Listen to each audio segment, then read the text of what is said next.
Chers patriotes, dignes filles et dignes fils du Burkina, au 6e mois de l'historique insurrection populaire d'octobre 2014, qui a mis un terme à la dérive monarchique du régime de l'ex-président Blaise Compaoré, nous voilà à nouveau réunis ce matin pour réaffirmer notre soif de changement et notre conviction dans la nécessité de réformes en profondeur pour réhabiliter la démocratie burkinabé. La coordination des organisations de la société civile, structure fêtière des OSC, se réjouit de cette grande mobilisation qui atteste de l'attachement des Burkinabés à une réelle refondation de notre démocratie en construction. Elle félicite et remercie les forces vives, autorités coutumières et religieuses, braves femmes et hommes des forces de défense et de sécurité, militants des partis politiques et de la société civile, et les populations de Ouagadougou et de Bobo-Dioulasso, dont la mobilisation témoigne de leur engagement à construire un véritable état de droit démocratique qui bannit l'impunité, promeut la bonne gouvernance et dans laquelle nul ne saurait être au-dessus de la loi.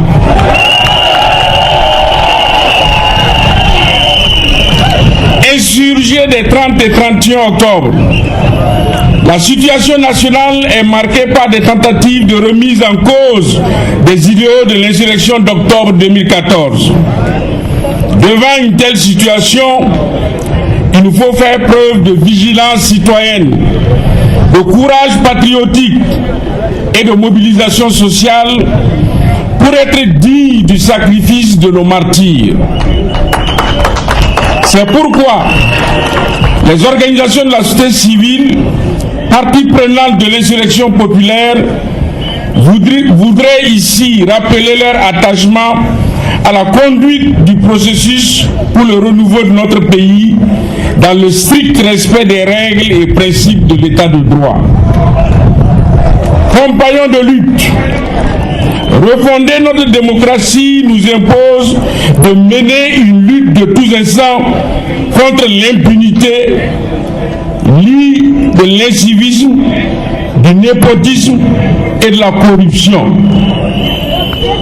En effet, l'incivisme tire sa sève de l'injustice et de l'impunité. Est-ce vrai? Réconcilier les Burkinabés implique un devoir de mémoire, loin des caricatures de pardon organisées en mars 2000.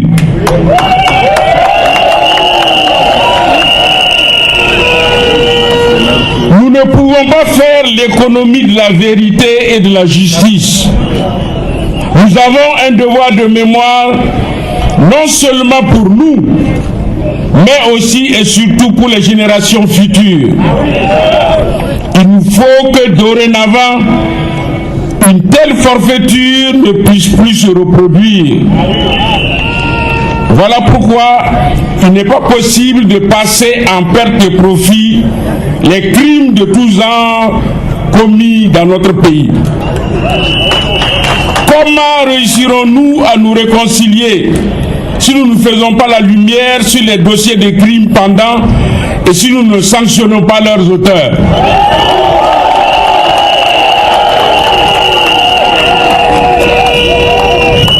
Comment allons-nous nous réconcilier si les familles de nos martyrs tombés les 30 et 31 n'obtiennent pas justice pour leurs fils et filles morts pour la patrie? Comment serait-il possible de recoudre le tissu social et de refonder le contrat social si la veuve et les enfants de Norbert Zongo, la famille de Thomas Sankara, de Guillaume Sessouma, de Dabo Boukari et les familles de toutes celles et tous ceux qui ont été arbitrairement arrachés à la vie continuent d'être en quête de la vérité et de la justice pour leurs parents assassinés? reconstruire notre tissu économique et assainir les finances publiques si les dossiers de crimes économiques continuent de prendre la poussière dans les tiroirs de notre justice? Quel message voulons-nous laisser à la postérité si nous abandonnons le combat contre l'impunité des crimes comme l'affaire des cantines de Guiro, la mise à genoux de la Sonabel, de la Sonabi, de la Sonapos, etc. Comment asseoir une justice sociale si des maires ripoux, pilleurs de parcelles et responsables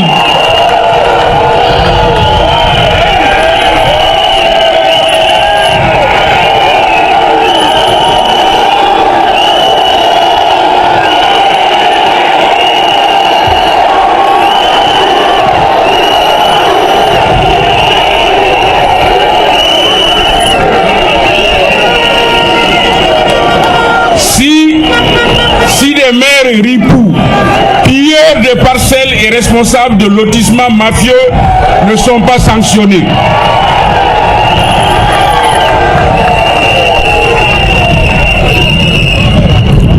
Comment construire une véritable démocratie sans la démilitarisation de la politique et du pouvoir et la dissolution de la garde prétorienne que constitue le RSP? Oui ou non, il faut dissoudre le RSP. Oui ou non, il faut dissoudre le RSP. Oui ou non, il faut dissoudre le RSP. Oui, nous avons l'obligation d'agir et de réussir. Agir pour que la vérité éclate au grand jour. Agir pour que la justice soit rendue.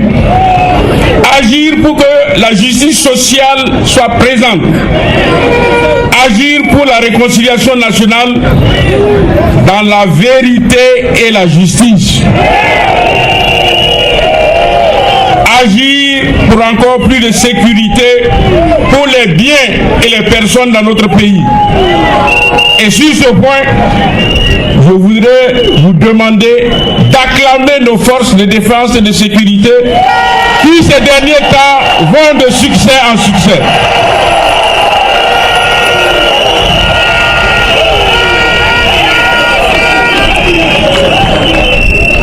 Assurément, combattants des 30 et 31, nous devons rester debout.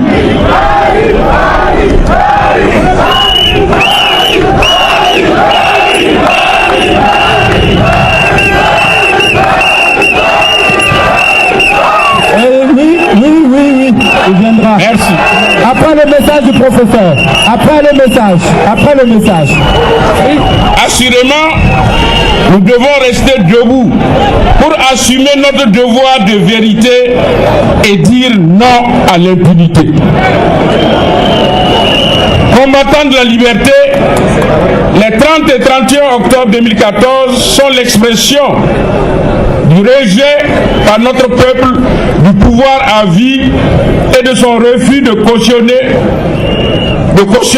la forfaiture du coup d'État constitutionnel voulu par l'ex-président Blaise Compaoré et ardemment soutenu par tous ceux qui aujourd'hui se défaussent et ne veulent pas assumer leurs responsabilités devant l'histoire.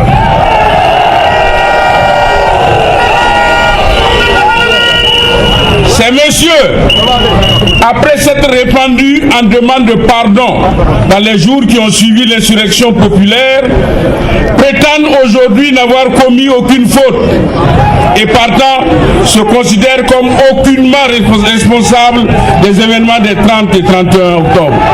Hey! Hey! Hey! À ce propos, nous voulons leur dire ceci. Si pendant les 27 ans de leur règne, l'impunité a été érigée en méthode de gouvernement, celle-ci n'a plus droit de citer au Burkina Faso.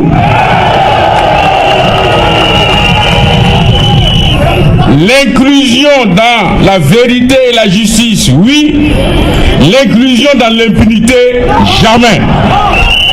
L'inclusion dans la vérité et la justice, l'inclusion dans l'impunité. Dites-moi, est-ce que nous allons laisser impunis les crimes politiques, économiques et de sang? Est-ce que nous allons laisser impunis les crimes politiques, économiques et de sang? Non, parce que nous devons bannir l'amnésie collective. Nous devons éviter que l'indifférence qui a depuis lors enveloppé le soulèvement populaire du 3 janvier 1966 ne survienne pour notre insurrection des 30 et 31 octobre. Cela doit être gravé dans la mémoire historique et collective de notre peuple. Si nous pouvons pardonner, nous ne devons pas oublier. Si nous sommes prêts à pardonner, nous n'allons jamais oublier. Il est de notre devoir d'empêcher qu'une telle forfaiture ne se reproduise au Burkina Faso. Oui ou non, la forfaiture du 30 octobre est-elle condamnable? Oui ou non, la forfaiture du 30 octobre est-elle condamnable? Si elle est condamnable, ces acteurs sont donc passibles de sanctions.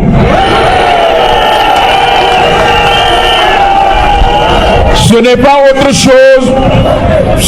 autre chose que la charte africaine de la démocratie, des élections et de la gouvernance, dit à ses articles 23 alinéa 5 et 25 alinéa 4. Charte que le Burkina a non seulement ratifiée, mais qui est devenue un texte à valeur constitutionnelle au Burkina Faso. Alors, acteurs de l'insurrection populaire, sans état d'âme, il faut appliquer le droit, rien que le droit, tout le droit.